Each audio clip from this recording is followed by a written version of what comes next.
ወአልቦ እምቅድሜሁ ወአልቦ እምድኅሬሁ ዘከማሁ ማሕሌታ አልቦ እምቅድሜሁ ወአልቦ እምድኅሬሁ ዘከማሁ ማሕሌታ ያሬድ ካህን ሰበከ ለክርስቶስ ትንሣኤሁ ያሬድ ካህን ሰበከ ለክርስቶስ ትንሣኤሁ አልቦ እምቅድሜሁ ወአልቦ እምድኅሬሁ ዘከማሁ ማሕሌታ አልቦ እምቅድሜሁ ወአልቦ እምድኅሬሁ ዘከማሁ ማሕሌታ ያሬድ ካህን ሰበከ ለክርስቶስ ትንሣኤሁ ያሬድ ካህን ሰበከ ለክርስቶስ ትንሣኤሁ አልቦ እምቅድሜሁ ወአልቦ እምድኅሬሁ ዘከማሁ ማሕሌታ አልቦ እምቅድሜሁ ወአልቦ እምድኅሬሁ ዘከማሁ ማሕሌታ ያሬድ ካህን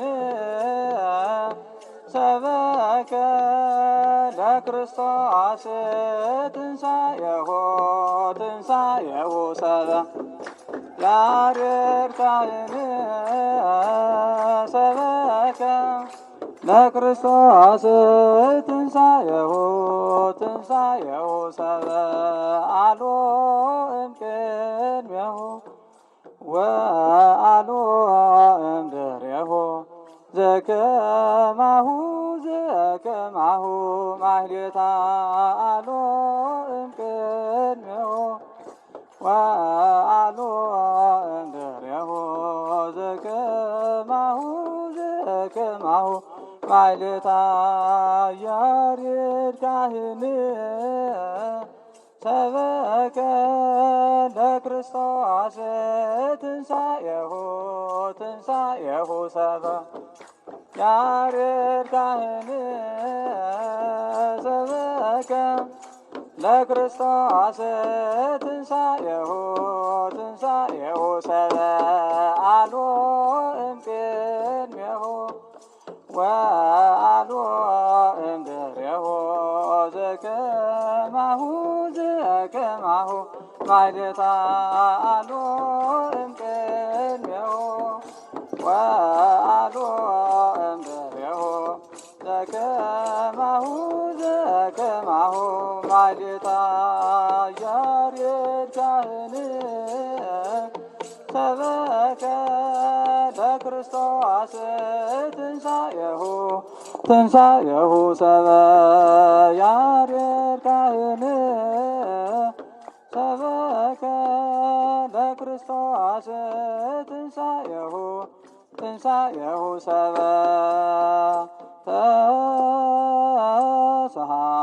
ተሰሃልከ እምነ ሥላሴ ዜማሁ ኢያአዶ እንስሳ ወሰብእ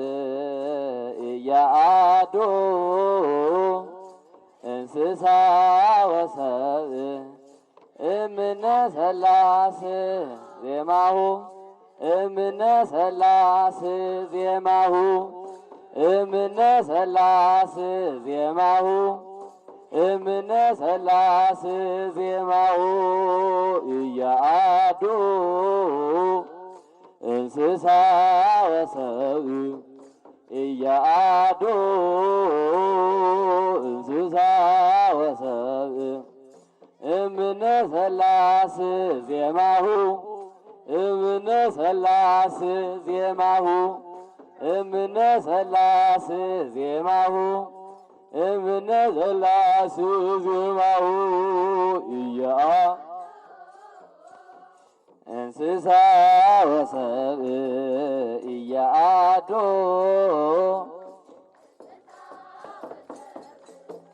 እምነ ሥላሴ ዜማሁ እምነ ሥላሴ ዜማሁ እምነ ሥላሴ ዜማሁ ለክርስቶስ ሰበከ ለክርስቶስ ሰበከ ለክርስቶስ ሰበከ ለክርስቶስ ሰበከ ለክርስቶስ ሰበከ ለክርስቶስ ሰበከ ትንሣኤሁ ትንሣኤሁ ትንሣኤሁ ያርግ ካህን ትንሣኤሁ ትንሣኤሁ ትንሣኤሁ ያርግ ካህን ለክርስቶስ ሰበከ ለክርስቶስ ሰበከ ለክርስቶስ ሰበከ ለክርስቶስ ሰበከ ዞዘበከ ለክ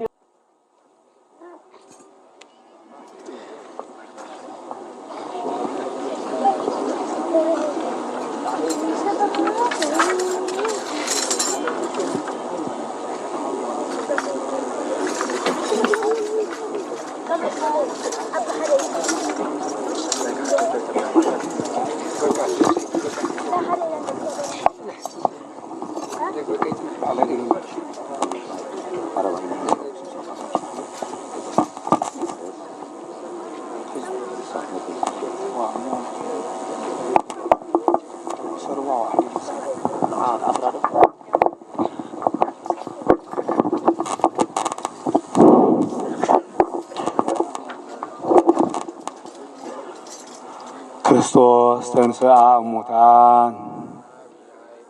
አሰሮ ለሰይጣን ሰላም ኮነ። ብፁዕ አቦና አቡነ ኢሳይያስ ናይ ትግራይ ርእሰ ከተማ መቐለ ሃገረ ስብከት ሊቀ ጳጳስን ናይ መንበረ ሰላማ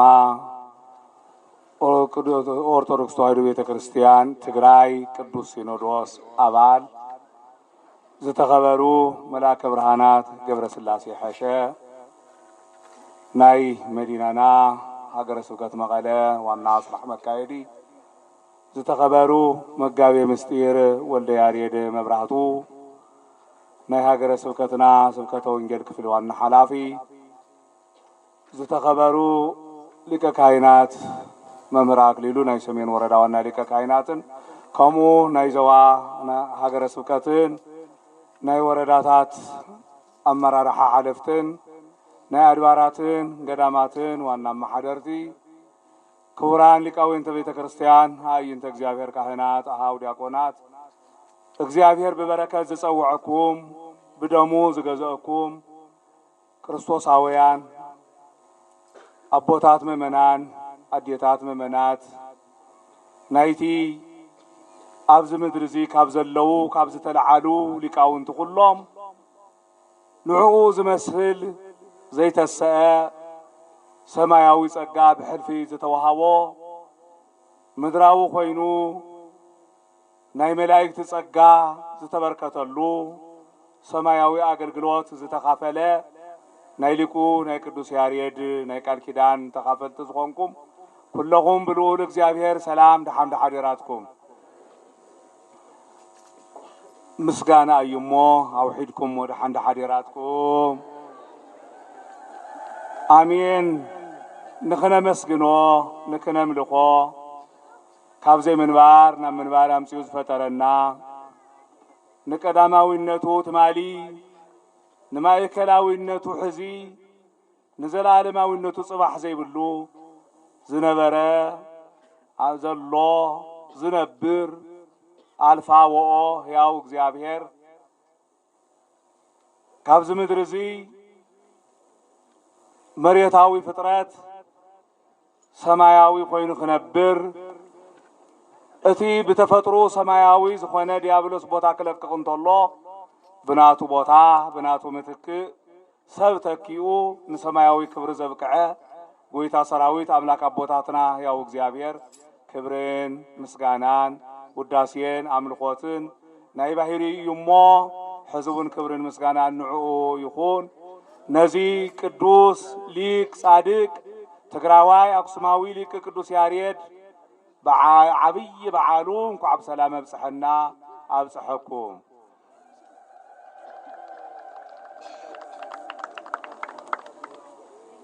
እዚ ብሓቂ ኩሉ ግዜ እንምነዮ እንሓልሞ ነገር ግን ነገር ብተምኔት ኣይፍጸምን እሞ ሱባኤ ኣትዮም ብጾምን ብጸሎትን ተወሲኖም ምስ አምላኮም ተነጋጊሮም ነዚ ቅዱስ ራእይ ተግባራዊ ገሃድ ክገብረሎም ኣብ ጻዕሪ ዝነበሮ ኣቦና ብፁዕ ኣቦና አቡነ ኢሳያስ ምስቶም ካብ ፍቓዶም ፈቐቕ ዘይብሉ ትእዛዞም ዘኽብሩ ክቡራን ደቆም ኮይኖም ነዚ ዘግህዱልና እግዚአብሔር አምላክ ዕድመን ጸጋን ሂቡ እዚ የርእና እዩ እሞ ንቐጻላይ እውን ነዊሕ ዕድመን ጸጋን ከበልና እስኪ ብስም እግዚአብሔር ሓደ ግዜ መስግኑለይ።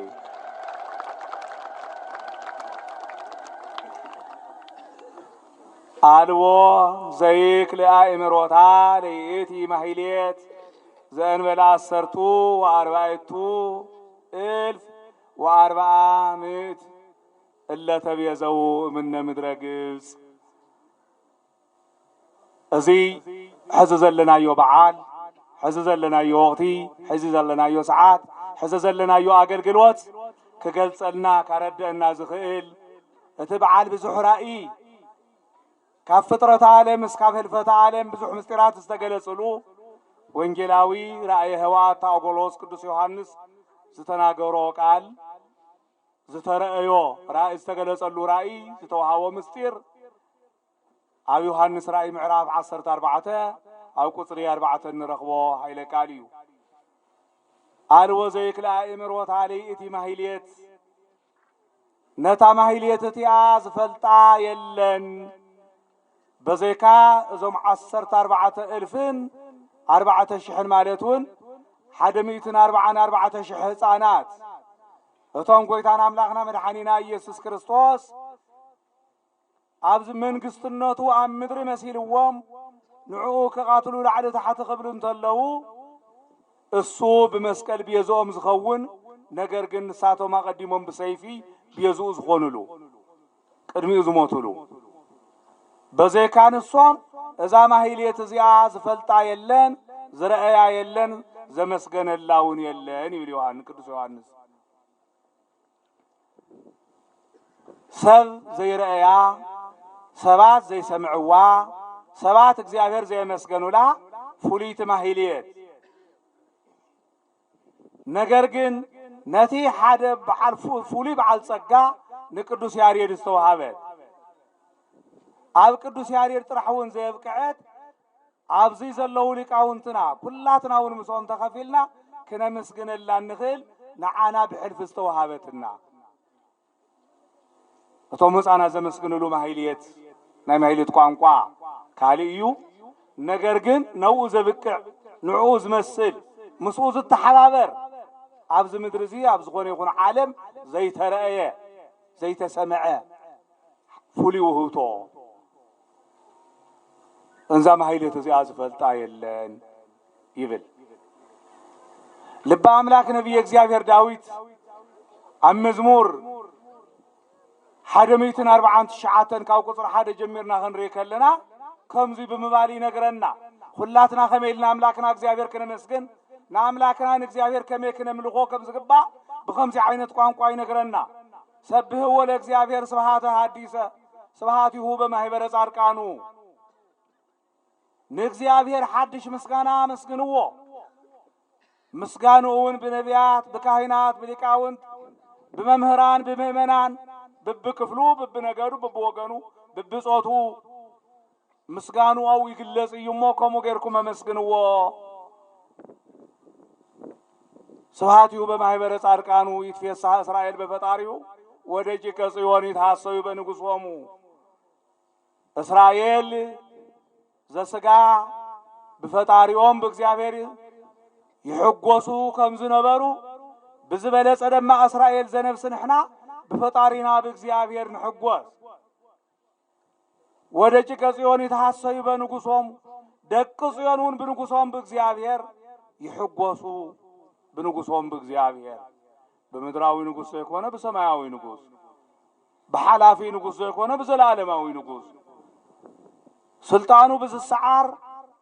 ሎሙነ ይርጽሕ የለን በዝባሃል ንጉስ የሆነ መንግስትነቱ ለዘላለም በዝነብር በንጉስ እግዚአብሔር ይحጎሱ ንስሙውን በሐጎስ የመስግንዎ ወይሰብሑ ለስሙ በትፍሲት ንስሙ በሐጎስ የመስግንዎ በዕልልታ በጭውጮ ያመስግንዎ በከበሮ ወመዝሙር ይዘምሩ ለወጡ በከበሮን በበገናን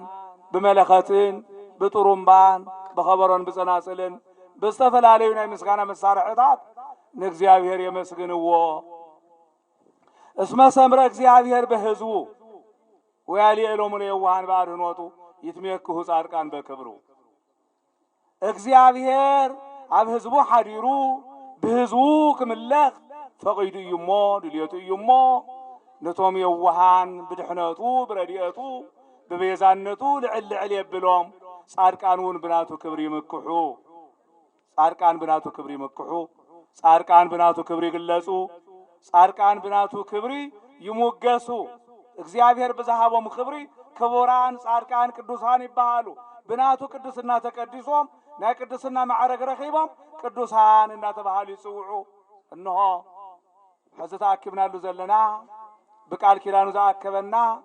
በማህሌቱ ከነመስግን ጸጋ ሰማያዊ ጸጋ ዘምጸልና ቅዱስ ያሬድ ይትመኩ ጻድቃን በክብሩ እቶም በክብሩ ካብ ዝመኩ ጻድቃን ካብአቶም ሓደ እዩ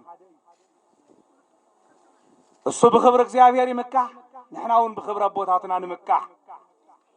መንፈሳዊ ትምክሕቲ መንፈሳዊ ኩርዓት መንፈሳዊ ጸጋ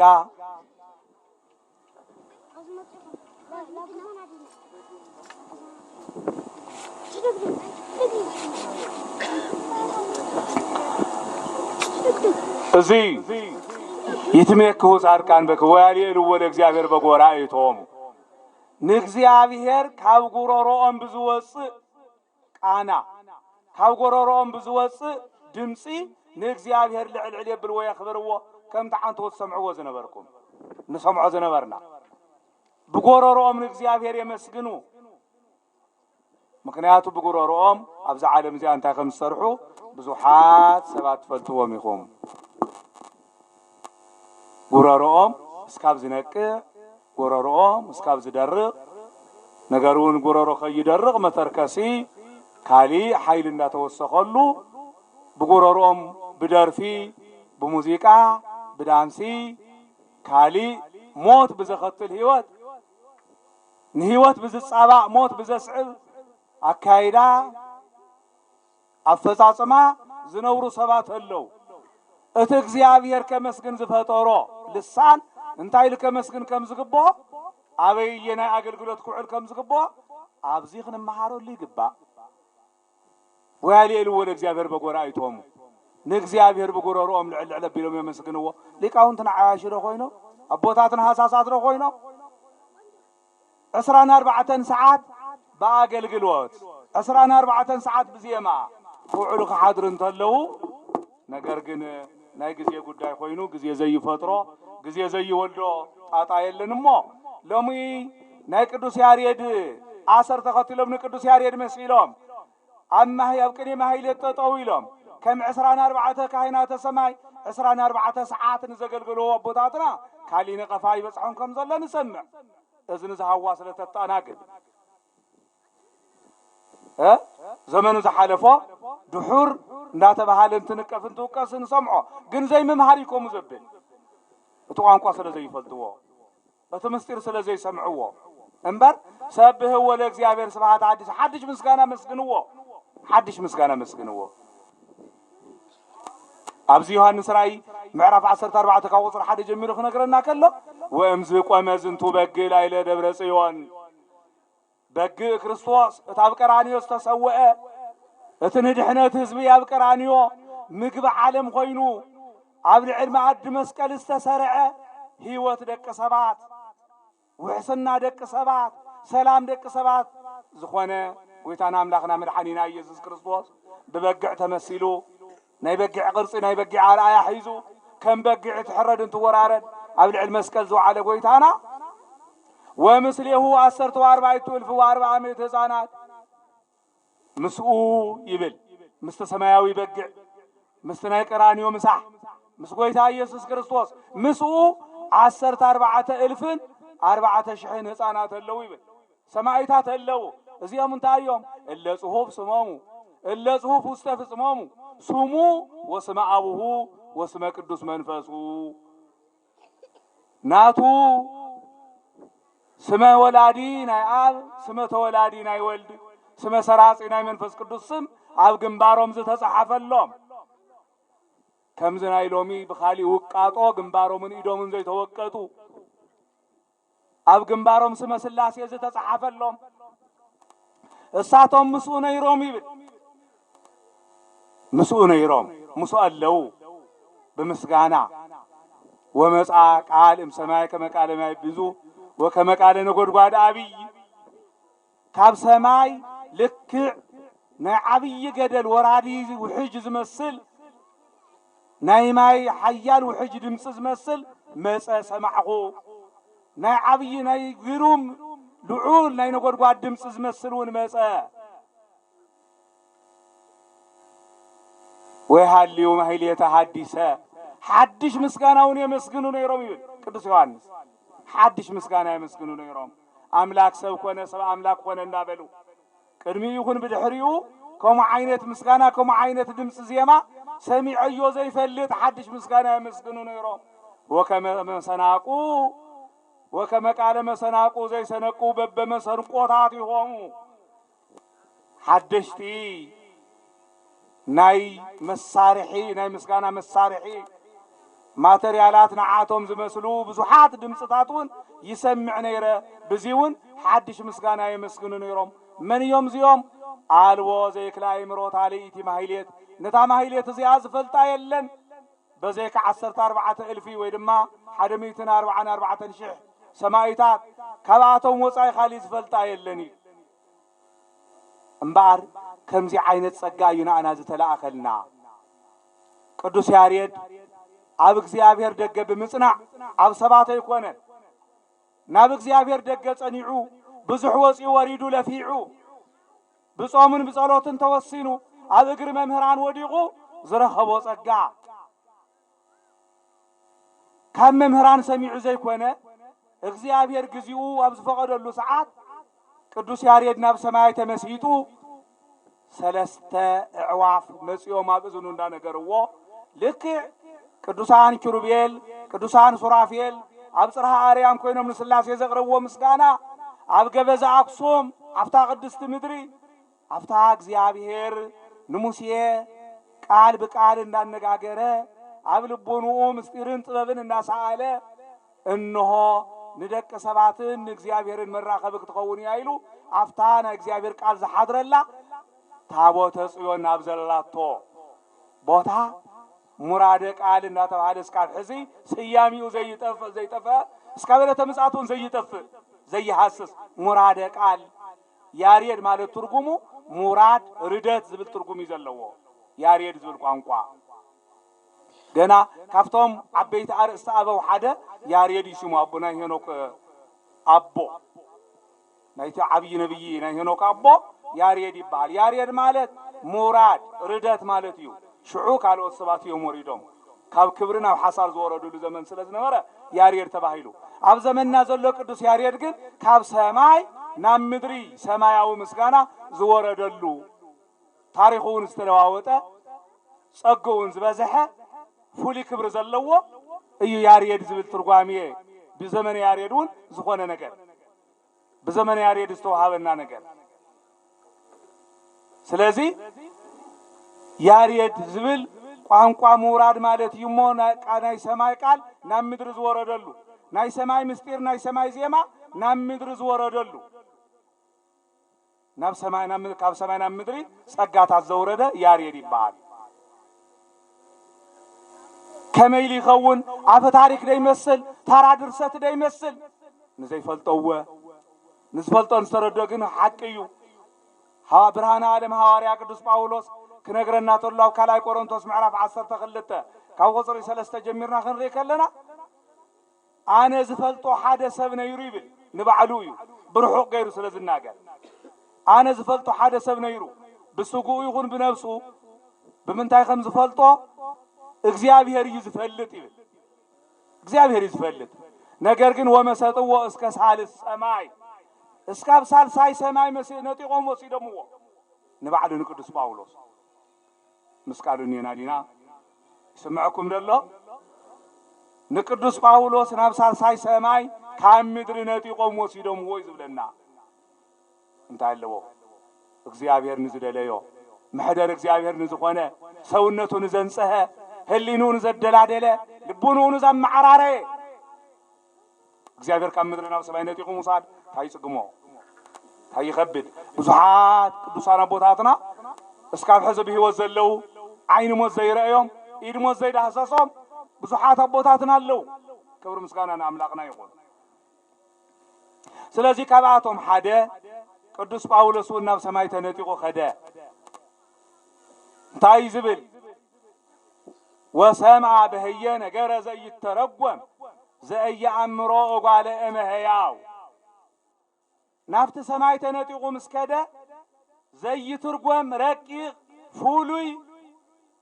مستير فولي نجار سمع يبل نبعلو برحق غير سلي يناجر صلى الله عليه ندك سبعتون كترقوم زي خيل فولي زخونه مستير سمع فولي زخونه سبعت كمرمر هو مرمر كوصح هو زي خيلو بايمرو دك سبعت زي تنتن غيرهم زخونه مستير سمع قدوس باولوس እዚህም ጽነገርና ቅዱስ ያሬድ ወን ሰማይ ተነጥቁትን ምልተለና ካብ ቅዱስ ጳውሎስ በመንታይ ይፍለይ ካብን ቅዱስ ጳውሎስን ለዓሊ አርቂቁ ተንቲኑ በዚያሙ ዝሰብኽ ሊቅ ይዘለና ቅዱስ ያሬድ ክባል ተሎ ካብን ቄሩሎስ ካብን ዮሐንስ አፈወርቅ ካብን ቅዱስ አትናቴዎስን ለዓሊ ምስጢራት ዘረቀቀ ብሉይን ሐዲስን ዘዋሃደ ጅምር ዝነበሩ ንባባት በሓደ ነጥቢ በሓደ ቃል ተነግሮም ዝቃረዩ እንታይ ማለት ምዃኖም ገሊጹ ዝናገር ቅዱስ ያሬድ እቲ ዜማ ብሉይን ሐዲስን ካብ ኦሪት ጀሚሩ እስካብ ዮሐንስ ራእይ ዮሐንስ ቅዱስ ያሬድ ዚምልና በዜማ ቤተ ክርስቲያንና በዜማ ተዝምሮ ብሉይን ሐዲስን ታራ ነገር አይኮነ እዚ ምፍላጥ የድሊ አገዳስውን እንተይ ፈለጥና አይንን ቀፍ እንተይ ፈለጥና አይን ኮንን እንተይ ተማሃርና አይን ፍረድ ንቅዱስ ናይ ቅዱስ ያሬድ ጸጋ ብዙኸምዚ አይነት ታራ ብዙኾነ ቅልል ብዝበለ ዝቋም ልሳን ምስጢር ተገሊጹ ዝውዳ አይኮነ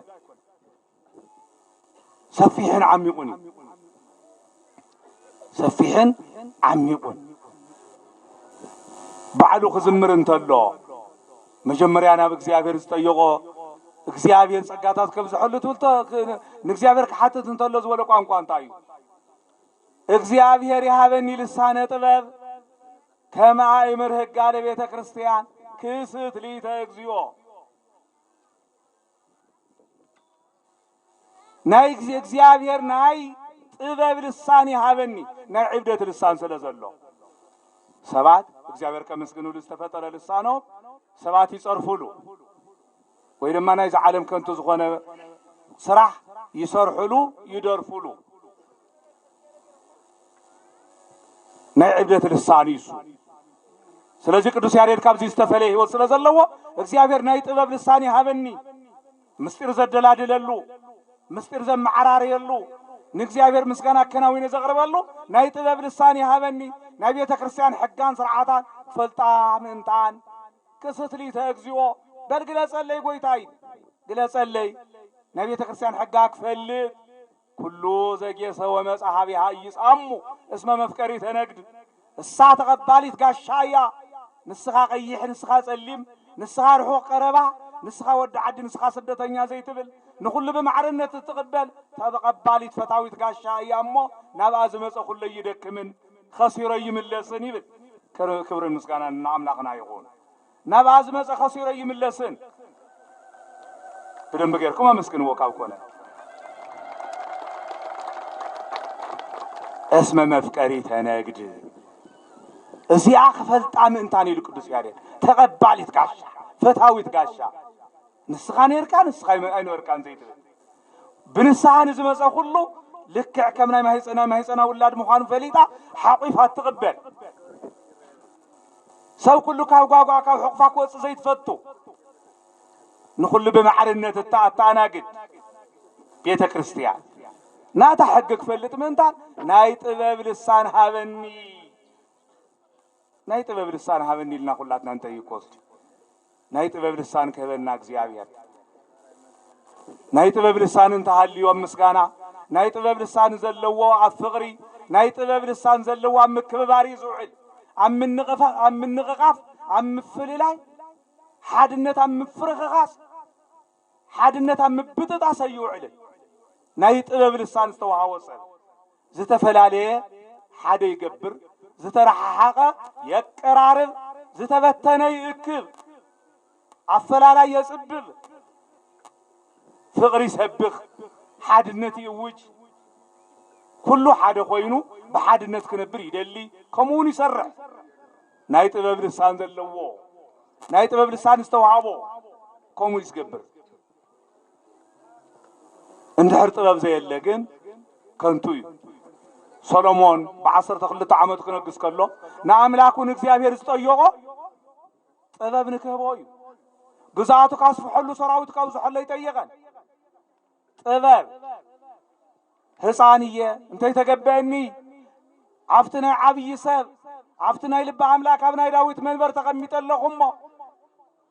በህፃንነተይ በዘይ መፍላጠይ ድኻከይ ይብድል ፍርድከይ ይጉድል እግዚአብሔር طبب ሃበኒ ልጠይቁ ናይ طبب ዓልቤት طبب ናይ ባህሪ ዝኾነ ስሙ طبب ግብሩ طبب መንገዱ طبب ዝኾነ ሕያው እግዚአብሔር طبب በዚሕሉ ሰሎሞን በመላእ ዘመኑ በጥበብ ነዝዓለም መሪሕዋ በጥበብ ሰባቷን መሐዲሩ በጥበብ ዳኒዎም ካብ እግዚአብሔር ብዝረኸቦ ጥበብ ዝጎደለና ብዙሓቲና ሕዚ ህዝበ ክርስቲያን نعملاقنا نእግዚአብሔር ጥበብ ክንጥይቆ ይግባእ ናይ ሰላም ጥበብ ናይ ፍቅሪ ጥበብ ናይ ሓድነት ጥበብ ናይ ክርስትና ናይ ሃይማኖት ጥበብ ናይ ቤተ ክርስቲያን ስርዓት እንፈልጠሉ ጥበብ ኣብ ማእከል ህዝብና እንኽበረሉ ጥበብ ንእግዚአብሔር ክንጥይቆ ይግባእ እግዚአብሔር አምላክ ብደቂ ሰባት ዘይወሃብ ፍሉይ ጸጉ ፍሉይ ጥበቡን ኩላትና ይዓድለና እዚ ስለዚ ከምዚ ዝበለ أو كم زيز بلا بوتا خوينا كم زيز بلا مستير انتنا ناقر كم زيز بلا قدسان انتنا غبر نحنا خن منينا عبينا زلنا انتاينا هزي بحق دايلو مع انت بعال انا بفلوي سمعتي زريو فلوي سمعتون منفساو سمعتوني سمعني زتقبر ورق اوصينا اينا نخبر زلنا حزي عب تحت مريز نبر ورقي عب تحت مريت تقبير زنبره دايمن دوصينا انا نخبر زلنا بحقي نزيز غور ابوتاتنا بحق እግዚአብሔር ዕድመን ጥዕናን ያበልና እዚ ሃፍቲ መንፈሳውን ስጋውን ሃፍቱን ቆይ ካብ ዝገርመኩም እንተ ሰሪሕናሉስ ንሕና ምስ እግዚአብሔር እንራኸበሉ ከም ተዓንቶ ዝበልናዮ እዩ ብምስጋና ምስ አምላክና ምስ እግዚአብሔር ንቀራረበሉ እዩ ሙሉ ዓለም ክሰሓበሉ ዝኽእል ካልኦት ሰባት ድማ ንስጎሙን ክጽግኑሉ ዝኽእሉ ናይ ቱሪስት መስሕብ ክኸውን ዝኽእል ናይ ቅዱስ ያሬድ ርእሱ ኽኢሉ ቤተ ክርስቲያን ተሃኒጽሉ ታሪኹ ክንገረሉ ከምዚ ዝበለ ቤተ ክርስቲያን ክምስረት ከሎ አምሉ ትግራይና መጀመሪያ እየንተበልናዮ ምግናን ይኮነ ካብ ኩሉ አፍቲ ዝተወለደሉ አፍቲ ብዙሕ ጸጋ ዝተቀበለሉ አክሱሙን ገና ሕዚ ከም በሓድሽ ምኽባር ጀሚሩ ዘኒዮ ብፍላይ እዚኣ ድማ ናይ ኩላትና መራኸቢት ዝኾነት ኣብዛ መዲናና ኣብ ከምዚ ዓይነት ኮይና ንኣምላክና ንእግዚአብሔር ክነመስግኖ ተለና ፍሉይ ዝተቐበረ ሃፍቲ ለማዓንታ ኣብ ልዕሊ መሬት ዝተገለጸሉ መዓልቲ አንተ ወሊቃውንት አቦታትና እንዳበሉ ዝምርሉ ነበሩ አልቦ እምቅድሚሁ አልቦ እምድህሪሁ ማህሌታይ ሰብእ ዘከማሁ ካብ ደቂ ሰባት ማእኸል ካብ ደቂ ሰባት ካብ ፍጥረት ደቂ ሰባት ከምኡ ዝበለ ማህሌታይ ከምኡ ዝበለ መመስገኒ ብቅድሚኡ ይኹን ብድሕሪኡ የለን እንሆ ናይ ክርስቶስ ትንሣኤ ዝሰበኸ ናይ ክርስቶስ ትንሣኤ ዝዘመረ ከምዚ ዝበለ ሊቅ የለን እያአዱ እንስሳ ወሰብ እምነ ሰላስ ዜማሁ ካፍተን ሰለስተ ዓይነት ዜማታት ናይ ሰብ ይኹን ናይ እንስሳ ድምፂ ዝሓልፍ የለን ኢሎም ሓቂ እዩ አባና ግእዝ እዝለ አራራይ ተባሂሉ ተዋሂብና እዚ እውን ናይ አብ ናይ ወልድ ናይ መንፈስ ቅዱስ ምሳሌ እዩ ብግእዝ አብ ይምሰል ግእዝ ማለት ጽኑዕ እዩ ንዘለዓለም ዘይናወጽ ጽኑዕ ማለት እዩ ግእዝ ማለት ኢሎም ሊቃውንት አቦታትና ይትርጉሙ እዝል ከዓ ጥቡእ ማለት እዩ ጨካን ጽኑዕ ቆራጽ ተባዕ ማለት እዩ እዝል ማለት እዝል ናይ ወልድ ምሳሌ እዩ ርእሱ ንመስቀል ንሞት እሕሊፉ ዝሃበ ወልድ ብዚ ይምሰል አራራይ ማለት ጥዑም እዩ ይብልዎ ዘይምነው ካብ ህሊና ዘይወፅእ ኩሉ ግዜ ኣብ ህሊናኻ እንዳተመላለሰ ሉስሉስ ዝኾነ ከም ጠስ ምስ ሰውነትካ ዝወሃድ እዚ ከዓ ናይ መንፈስ ቅዱስ ምሳሌ እዩ እዚ ቅዱስ ያሬድ ድምፂ ኢልና ካብ ሰማይ ንብሎ ሰለስተ ዜማታት ናይ እንስሳት ድምፂ እውን ተሰሚዕኹምዎ ካብዚ ዝወፅእ የለን ተመሳሳሊ ስለዚ ብቅድሚውን ብድሕሪውን ከምኡ ዝበለ ሰብ የለን ከምኡ ዝበለ ሰብ የለን ትማሊ ብእግዚአብሔር ነግሰ እንዳበሉ ዋዜማ ቆም ከለው ሊቃውንትና ዝብልዎ ዝነበሩ ያሬድ ማህሌታይ ስብሐተ ትንሣኤ ዘይፍየኑ ኦሪት ቶታኑ ወወንጌል አሳእኑ ማህሌታይ ቅዱስ ያሬድ ናብ እግዚአብሔር ምስጋና ካቀርብ እንተሎ ኦሪት ከም ናይ ሳእኒ ሲራኽ እግሩ ጥርንፍ ኣቢሉ ዝሕዝ ቶታን ወንጌል ድማ ልክዕ ከም ሳእኒ ረጊፅዋ ዝንቀሳቀስ ካብ ዝኾነ ይኹን ዕንቅፋት ዕሾኽ ትከላኸለልና ከምኡ ገይሩ እዩ ዘቕርብ ኢሉ ምክንያቱ ተስኢነን ኃይለ ወንጌል ዘበሰላም ከም ናይ ቅዱስ ጳውሎስ አገላለጻ ሰላምን ኃይልን ዘለዎ ናይ ወንጌል ሳእኒ ረጊፅና ንኺድ ኃይል ወንጌል በትር ወንጌል ተመርኩስና ንኺድ ከም ዝብሎ ቅዱስ ያሬድ እውን ከምኡ ገይሩ እዩ ዘቕርብ ኦሪት ቶታን ወንጌል አሳኢኑ እቲ ዝሓለፈ ኦሪት ቶታን እግሪ እቲ ሕዝሒዝናዮ ዘለና እንነብረሉ ዘለና ህይወትና እንህድሰሉ ዘለና ወንጌል ድማ ከም ሳእኒ ገይሩ ካብ ናይ አጋንንት ዕንቅፋት ካብ ናይ ጸላኢ ሰይጣን ዕሾኽ እንከላኸለሉ እንሕለወሉ ከምዚ ገይሩ እዩ ዘቕርብ ትርዳኣንና አብህየ መካኑ ከመጸበል ግሁሳነ ጸርነ ይኩኑ በል ብዘለናዮ ቦታ ክትረድአና ንዓ ጸላእትና አጋንንቱን ካብዚ ንፋስ አልዒሉ ከም ዝብቱና አወራ ዝተበተኑ ይኹኑ ይበተኑ መርገምና አጋንንቱ እዩ ዝስማዕምዑ ሰብ ኣይኮነን ዝርገም ሰብ ይርገም ስለዚ እቶም አጋንንት ካብዚ ዝተበተኑ ይኹኑ ተበቲኖም እንዲዮም ኣብዚ ቤተ ክርስቲያን ቅዱስ ያሬድ ክትከል ናይ ብዙሕ ዓመታት ጻዕርን ሕልምን ጉያን ድኻምን ነይሩ እንሆ ጸላእትና አጋንንት ምስተበተኑ ቅዱስ ያሬድ ኣብዚ ጽላቱ ተቀሪጹ ቤተ ክርስቲያኑ ተሃኒጹ ህዝቡ ተአኪቡ አምላኩ እግዚአብሔር የመስግነሎ ካብዚ ዝበለ ጸጋ እንታይ ኣሎ ብህይወትካ ዝተመነኻዮ አሳኺዕኻ ሕልም ዝመስል ዝነበረ ገሃድ ኮይኑ ካብ ምርኣይ ንላዕሊ ዝሕጉስ ነገር የለን እንኳን ከምዚ ዝበለ መንፈሳዊ ትካል ናይ ሕድሕድ ገዛና ሎምን ይሄና ጽባሕ የለናን እንብለላ ገዛና ሃኒጽና ከመይና ንሕጎሰላ እዚ ማንዳ ቅዱስ ያሬድ እንዲሁ ናይቲ ተርጓሚ ሰባኺ ተንታኒ ምስጢር መራቀቂ ናይ ምስጢራት ቀማሚ ብናይ ዘመኑ ቋንቋ ባልትና ዲ ዝበሃል ብናይ ዘመኑ ቋንቋ ባልትና ዝበሃል ብዙሕ ነገራት ቅመማት ተመቻችዎም ናፍጥዑም ዝኾነ ተስማዕ ማዓይ ተባሂሉ ዝተሰርሐ እዩ ቅዱስ ያሬድ እውን ናይ ህይወትና ቀማሚ ናይ ምስጢር ባልትና በዓል ሞያ ከም ተዝበልናዮ ብሉይን ሐዲስን አዋሂዱ ትንቢትን ስብከትን አስማዕሚዑ ዝናገር ዘዝይም እዚ ቅዱስ ያሬድ ማለት ስለዚህ እቶም ብትንቢት እንሰምዖም እቶም ብስብከት ዝተማሃርናዮም ኩሎም ቶም ናይ ካብ ሙሴ ጀሚሩ እስካብ ዮሐንስ ራእይ ዘሎ በሙሉ አዋሂዱ ዝነገረና ዝተርጎመልና ሊቁ ቅዱስ ያሬድ ሊቃውንት አቦታትና ከም ዝብልዎ ከም ዝዝምርዎ ኣብዚ ወቅት እዚ ኣብ ቀዳም ስዑር ብእዝሊ መልክዑ አምፂኡ ክነግረና እንተለታ እዩ ዝብል ንህነሰ ንሰብክ ክርስቶስ ሃዘ ተሰቅለ ናይ ቅዱስ ጳውሎስ ንባብ ናይ ቅዱስ ጳውሎስ ትርጉም ናይ ቅዱስ ጳውሎስ ስብከት ብዜማ ወሲዱ ንህነሰ ንሰብክ ክርስቶስ ሃዘ ተሰቅለ ንሕና ዝተሰቀለ ክርስቶስ ኢና ንሰብክ ይብል ቅዱስ ያሬድ ከም ቅዱስ ጳውሎስ ንህነሰ ክርስቶስ ንሰብክ ዝተሰቀለ ክርስቶስ ኢና ንሰብክ እዚ ኮይ ዝርደልና ሰብሲና ዘኔና ሓዚ ንሕና ንሰብኮስ ዝተሰቀለ ክርስቶስ እዩ ኣብ ቀራንዮ ዝሞተ ክርስቶስ እዩ ብሞቱ ንሞት ዝቃተለ ክርስቶስ እዩ ብሞቱ ሞት ደምሲሱ ብትንሳኤው ትንሳኤና ዘበሰረና ክርስቶስ ኢና ንሰብክ ሲዝበለና ቅዱስ ያሬድ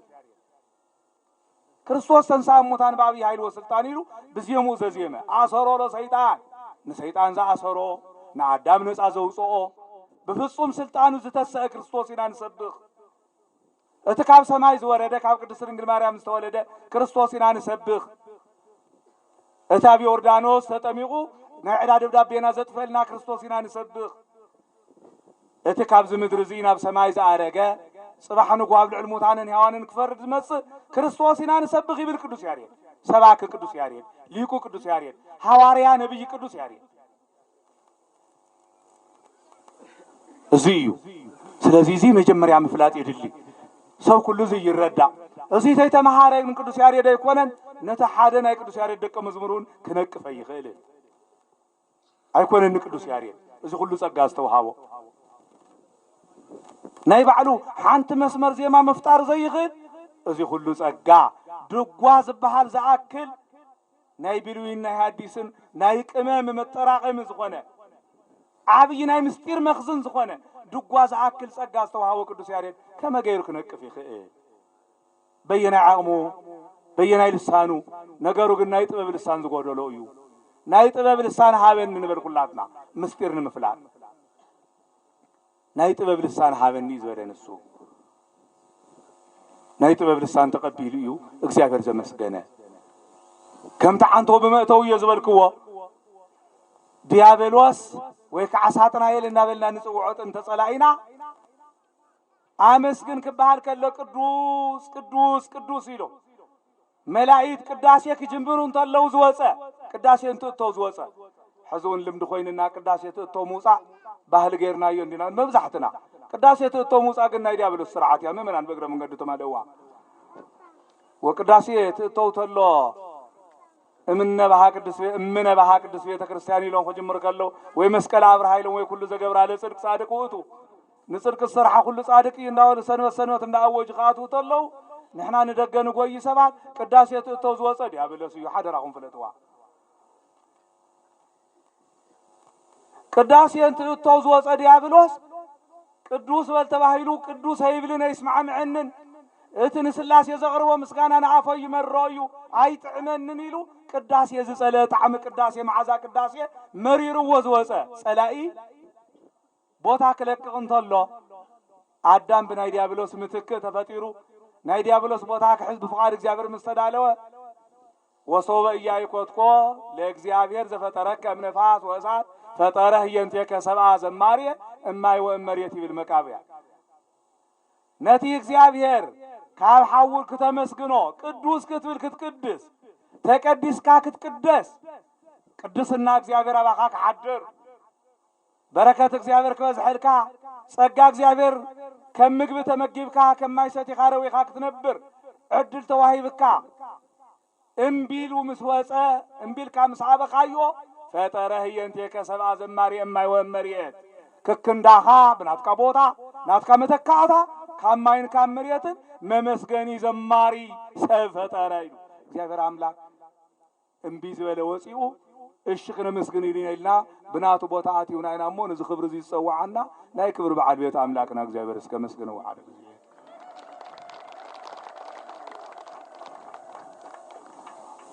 እዚዩ ተጸጋ ስለዚህ ንዛ ማህሌ እዚያ ዝፈልጣ የለን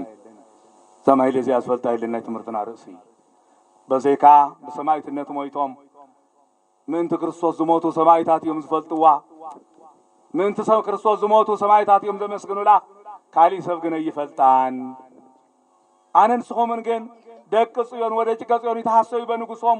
ደቅ ጽዮን በንጉሶም በእግዚአብሔር ደስ ይብሎም ይስተባሃልና ጽዮናውያን ደቅ ጽዮን ግን ናይ ዝጸጋዚ ተጠቀምቲና ናይ ዝበረከት እዚ ተረባሕቲና ክብር ምስጋና ለአምላክና ይኹን ነዚ ጸጋዚ ጸውዕናዩ እስመ ለዙንቱ ተጸዋይክሙ ከመ በረከተ ተረሱ ሐዋርያ ቅዱስ ጴጥሮስ ከነገረና ተሎ ናይ ዘላለም በረከት ክትወርሱ ምንታን ነዚ ተጸውዕኩም ይኹም ንስተጸዋዕኩም ለእግዚአብሔር መስግን ወረበይዛኩም ንስተጸዋዕኩም ንበረከት ተጸውዕኩም እግዚአብሔር በማህሌት ከተመስግኑ በማህሌት አምላክኩም እግዚአብሔር ከተምልኩ በማህሌት ክትኸብሩ ይትሜኩ ጻድቃን በክብሩ ክትባሉ ወያሌሉ ወለ እግዚአብሔር በጎራይቶም ንእግዚአብሔር በጎሮሮም የመስግንዎ ተባሂልኩም ክንገረልኩም ንዝበረከት እዚ ጸውዕኩም ዝጸውዕና እግዚአብሔር ክብርን ምስጋና ንዑ ይኹን ስለዚህ ንዛ ማህሌት እዚ አዝረአያ የለን ዝፈልጣ የለን አውሮፓና አሜሪካን ይፈልጥዋን አክሱማውያን ደቅ ጽዮን ጥራሕዮም ዝፈልጥዋ ንጸጋዚ ዝበረከት እዚ እዝሃፍት እዚ ዝሃበና አምላክና እግዚአብሔር ይመስገን ይመስገን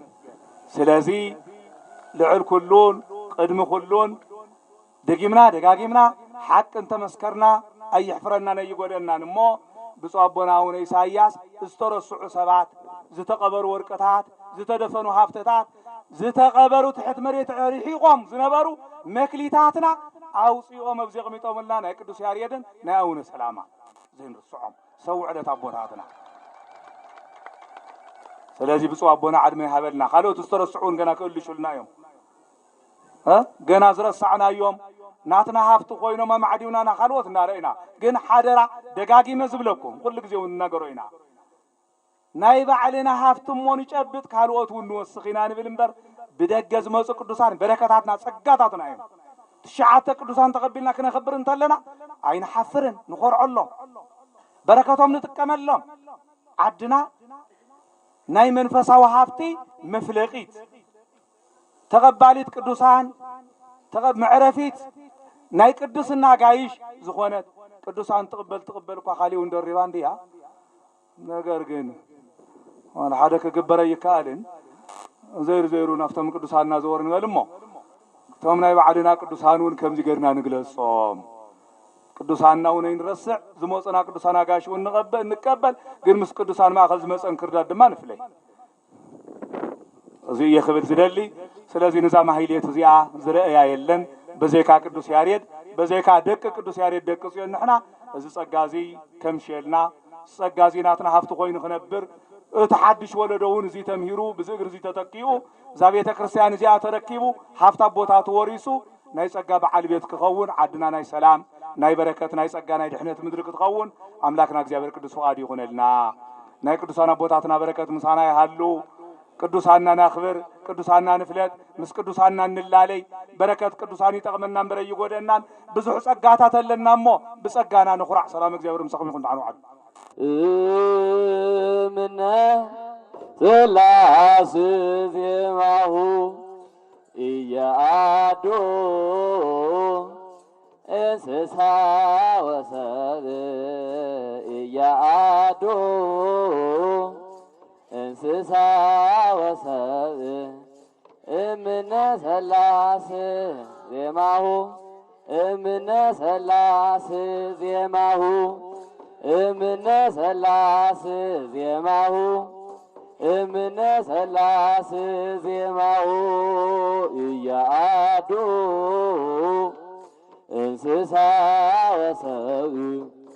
እያአዶ እንስሳ ወሰብ እምነ ሰላስ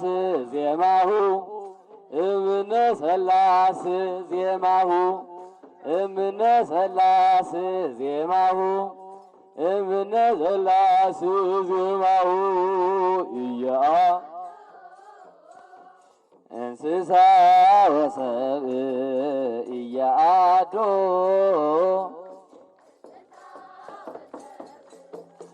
እምነ ሥላሴ ዜማሁ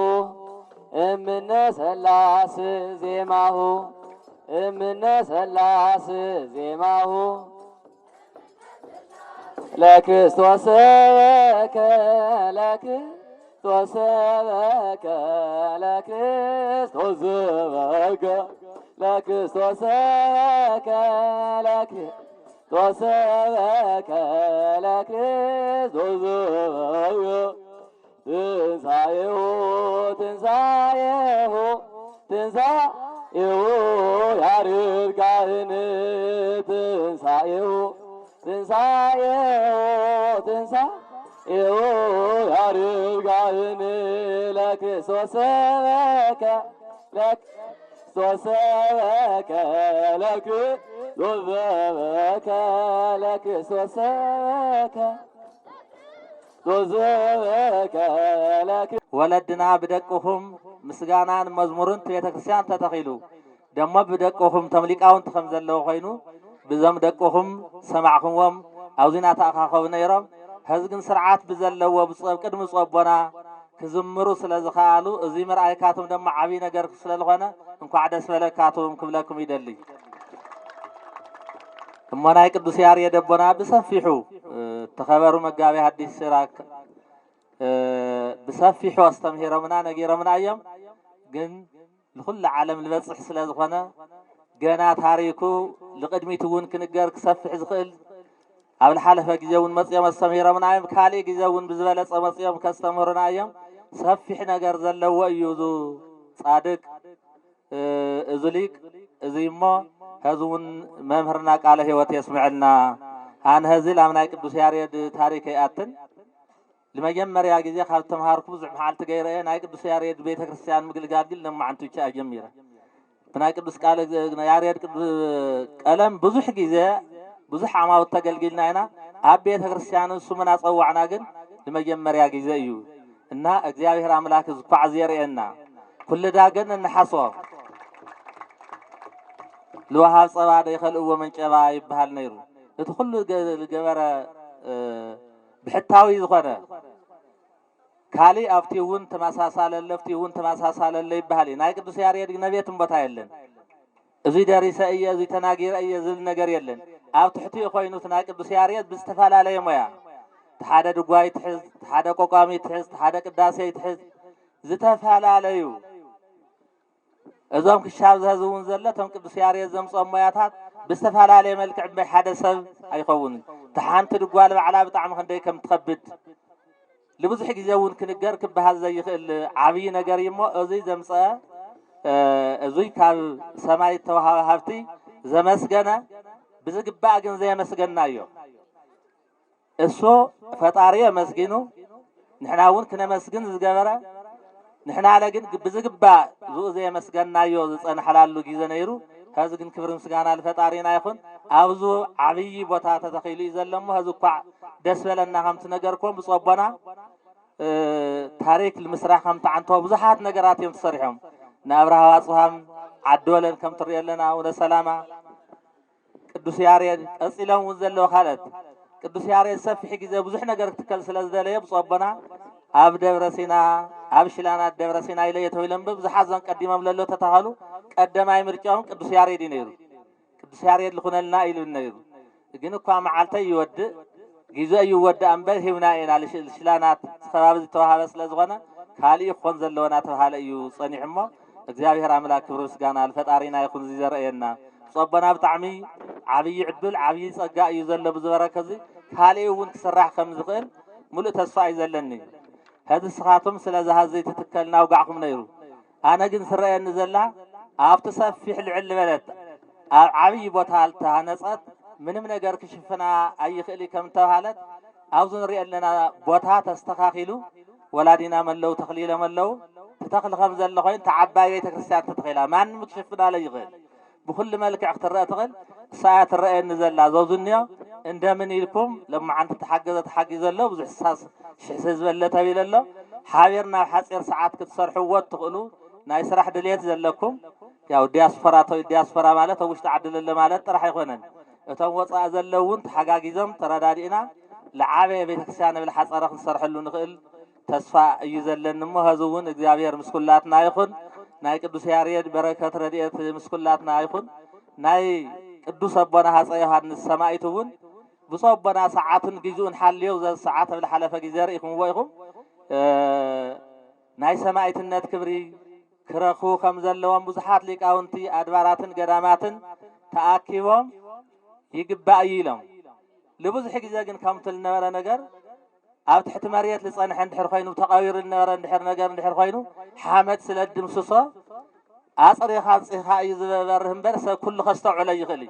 إذا تاريخي وانطفي سلل صان حسن الخانة خان ده يخلي خيو خام يخيو لبل نجار نيو وقفان يخلي خان يخلي إذا نورا تاريخ سويل على نو الساعات زيون إجابيها العلو ولا لا بجابر تمسك الله كلنا نيرنا كوينا لينا مرسل يلن جن ساعاتون جيزون إجابر فقد هسل الغنو كل يوم تم تاريخ للو مسرح لما عاوزي زلنا ون دقافنا خنا الرجاجز إذا جبنا بفلتون بزي فلتون كن ملاين خلنا عبطاتنا زي خون صرح يقولن إجابير مريح هو منبر زيك وقت سيارة تلتل من إجابير صراح مريح النتي صريح ما مصابنا بزح تاريخ تصريحيو هذا هو اللي قدميت تصرحيو أو زود النيون كلنا خن التحاور خالي ونجنا خن مخاخر اللي جبنا نجار كالرادة إنما زيون ناي كلنا حسابن ناي كلنا مرد دان كفن كم زلوا يخت حساس زللي كاو زللنا يسعات أما كرا أو سدت أو تميت زلوا هزز حنا ولا كتمانون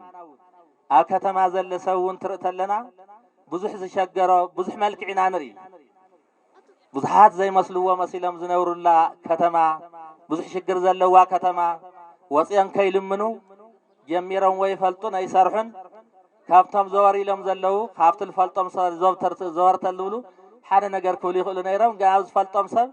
أنا ستعاطي فدا أخوات مبر أي لمنن أبزخور كل بطات واردة أبزهاو كل بطات لمين أي نبري بمعنى بزحات شجرا النتات والحزام بزح مكرا للو كم زلون فلتنا نرئنا قرابتنا تاي كم زخنا بفلاي دمو تاملو بزح جزيه سداتنا وحوا من مكرا أشجر زلو تزمازاوي لهم زلو ولدنا نحواتنا ون كم تريم لنا هنا جن كتمانا تاي يمثل تلتلنا جن سنبت حدش على وات خدينا نلها العد ختما يا أخوينا لله بزغر ماكم حدش نجر رك حس كام خاد شكر حس كام خاد حد نجر يخبرينا تفعلنا له عاوز هذا دمو سبل تمرع خدس حدش على وان كادن زغرم كويو تننتات حدش على وان خدنا تما اسونون حدش على العسرة ثلاثة زغنو كير كافتو دا صف تقتل لخاص بمليون كام جالوت على وات لخاص يا ام حيزم واتايم تعال الله تتحيزا تفيم ترى تللون نحاده بوتايو لكم لما عن تقدع 10 سبع عرفت الحر موسى 10 سبع سويت تقدنا 10 سبع سوي قدن ايغرمكم انت ما اسكن كدنايو سبعات كن كدانم علوم توديو لا رجه بنايم سوون تاريخ 3 عامات كخدنا ارجنا لها ونايم على باب تخدينم على حزم يمصي حدش جزء يقالون ان ازي هون كنستوعل كتمانا بخندي كما غيرات تلقلق تمزلات مال سنمتر يخويكم كابتن ساي جمير شاز زللو كما انا زلنا بدرفي وصبنا تقاد دغاغي ممتايولنا لو لا እግዚአብሔር سواء تحاورنا نصلي እግዚአብሔር فتحي من ነገር دغاغي من ነገርና لو بقلواطن حنا دمو وقحت لليتي او تلبدل بزح يزل صنحيو ام مرعى زغبرل دمو كهن كمهرت لعلتلو او نسمات يوم اخلولوم حصرولوم بيماناي بصقماي اسكايل مسخاز غرمكم درف اندحر خوين ግን وتام خلكم دمي لي وصم بيرهات شاولودا لعل ساعات لاكل تفاس كاشاو توص سلكيخا بزح تخون له تقلو ግን من ما يبهالي እዚና نكون زلنا نستوعل دلنا قال ايك مسانا زلو احواتنا ريهم تفلطوا لي تخادنا تننتاتون حدا عينت تخادنا بلعتات سيتال بلا كاوصاي بلي مسل يولي دنيني يسقل بل أتمسوا لكم حد عين التخارن يبلع السيل من دخل إسرائيل تدخلنا كو قصاص حساب ياو حد نجار أكلنا يدني نكو يزعل زلوا حنت على العمد سيننا اللي عصر تمر عن حنا جن عصر تخدان نخدن ما أزن خدنا أيو إننا كل نصرح زلنا حساب بتعم مشوا يخون يوزيك نستوعلي زقبنا لمن حد لبامات تمر عونا بزاز ساعات من ما أيخوانا نفس سدتنياتات للوا دقصوا للاو يخد إسهاتهم لتنا خبري نامر عقدانا متخدينهم أو سدت أمنا سدتنياتات بوتازو علو زحاتيهم كم أمزول أكالهم زقود اللون كنيويهم بقرم مخازي خالو تمتمال العل تحتي لهم زخد النور محاز تمحواتهم كو عينهم سئينهم اقرم سئينهم مخاد سئينهم كو زلود عين استوصن دنازي عين لبين خار إسخام حساب تعمي شقاري هذون كم تريال لنا ساعاتنا متشوى يخونن انسسا يسؤولنا والعنها الأراويز والعنبر سمالوا على حلي انسسا قال حلي نحنا كساعتنا كمتشو كيخون يصبوا كيخونن إذننا صبوا دا يسمع الله عيننا صبوا دا يرئ الله هلينا ناتهاي تسفانيو ما تشنا ما تشرش أقول لهم تلوا እግዚአብሔር يطفئنا الحلفة أقلنا قبليو هذه على حلفة تاي دنياتنا تبزح نقورنا نورنا تسفات بزح نصبوا نورنا كو كل كودينا كو بسببنا أمنا نورنا يتودي دي نيكم تسفى بسبب تسفانينا እግዚአብሔር راحي تسفى غيرنا لنا أما እግዚአብሔር تدرفنا تحزننا يديو كم مكره خوصنا تصلينا كوي نحر صلينا إنان بي سلال درفنا سلال تصالانا سلال تناخسنا سلال يتأمامنا دا እግዚአብሔር أملاك تخونس كميديو تملسوخ من لسي كوي لا باي تملسو أنا لا خاتم كلس خاتم تملسو أنا الهزب يروح قيوان كوي نحنا كوي نارحقنا زلنا خاب እግዚአብሔር مو نستاوش بيزا خاتم مرعانا بسرعات يخون مرعانا بسرعات يخون حقوسنا بدستا يخون بلكع يخون لكع يولي زلو إنها بزو حساب الناس ساقنا ينازل برزلنا هذا خازوي يفلأ يزل حونا له أي رأنا يتخدت لنا كورس حقزاء معرو خين كال جزاء أمبر تدخل خوانا حونا جن أتهاي ما يحزب تاركنا شجرة يراس للهزون تخدن أو حدا بطاطي لهم نعيس راشح طلف لهم هذا خمسة تايلين ما نعيس راشح طلف تايلين طويلهم تمصاي واي تايك خوني لي أنا كرسنا قاتل خون أمبر كم جي روزي سيجورا يلهم عاوز بزحمة كرازل لنا يستجددنا كل نجار تأمننا له ناتجددنا نصرهم زيد اللي زي جبات نجارات نيو بدأ جوهن كاجن تنصرصر أنا خير أيامني لين بي عاوز لما رعقيد الشديش شو عتزا تنسى أزياس كيده هزل قال خمسة أبل لنا بلنا أب زيد اللي حسابين إتا جنزنا أب تخجبا خوعلا زجبا نجار نوع الله زعارق صبات زخدن وصان النيو زبل عوض صان صبات النيو نحنا قد إخلنا دفعنا يينا نعل من ده يبلعي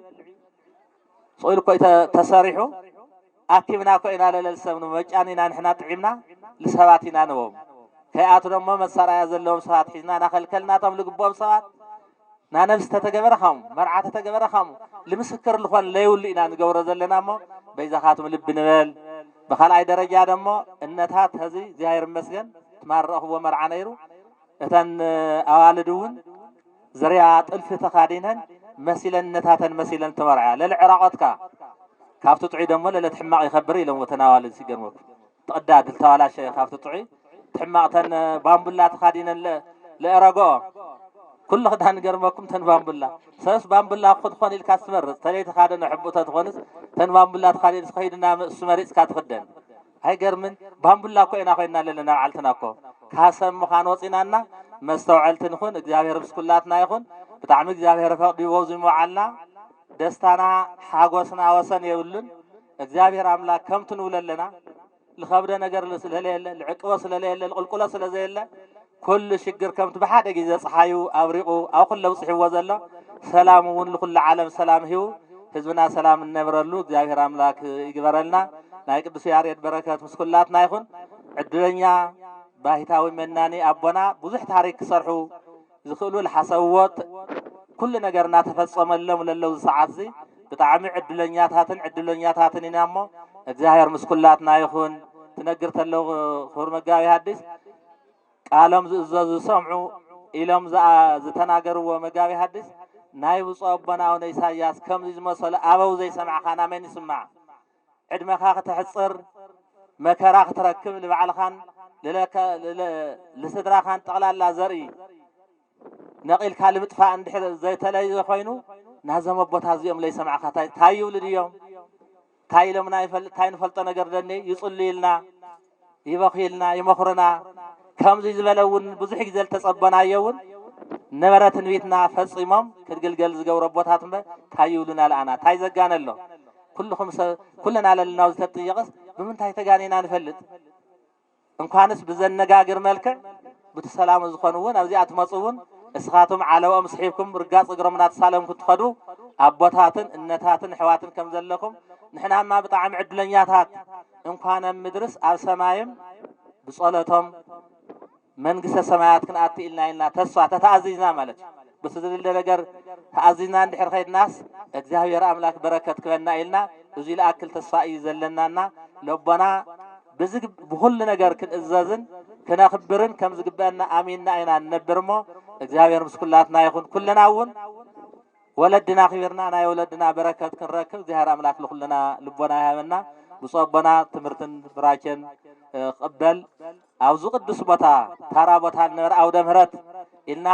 ክጽዋዕ ዝገበሩ ብፁዕነቶም እዮሞ እንኳዕ ደስ በሎም። ሕዚ እውን ትምህርቶምን ብራኬኦም ዝጽበ ዘሎ ህዝቢ ትምህርቲ ብራኬን ክብለይ ብትሕትና ይጥይቕ። እግዚአብሔር ምስ ኩላትና ይኹን። ክብሪ ያበልህ ማሁ ዘከማሁ ማህሌታ አሎ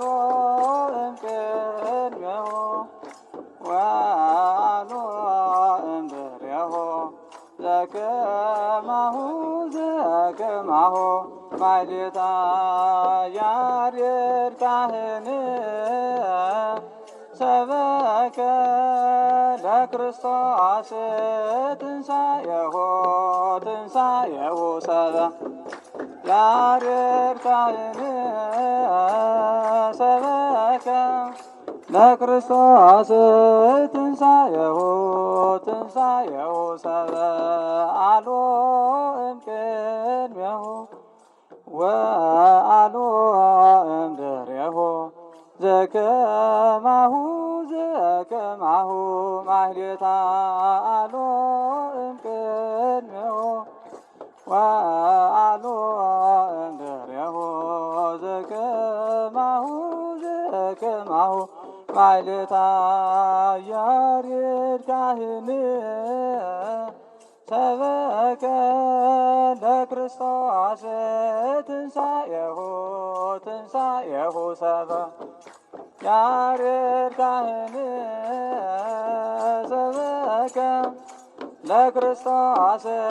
ትንሣኤሁ ትንሣኤሁ አሎ እምቅድሜሁ ወአሎ እምድኅሬሁ ዘከማሁ ዘከማሁ ማህሌታ አሎ